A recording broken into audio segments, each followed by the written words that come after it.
Hindi nawawala sa buhay ang pagkukumpara. Katulad ng dramang Mara Clara, may bida at may laging masama. Okay, sige na. Ako na si Clara at siya na si Mara. Bakit hindi kayo masayang ako ang andyan?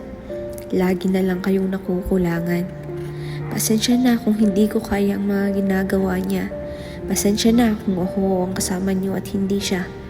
Sana balang araw ako ay inyong makita ang aking halaga. Pasensya na ganito ako.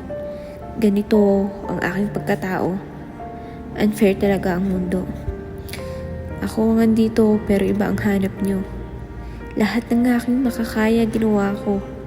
Pero siya pa rin ang ina-appreciate niyo. Nakakawala na ng kumpiyansa. Pero tanggap ko na. Tanggap ko nang ako ay talo.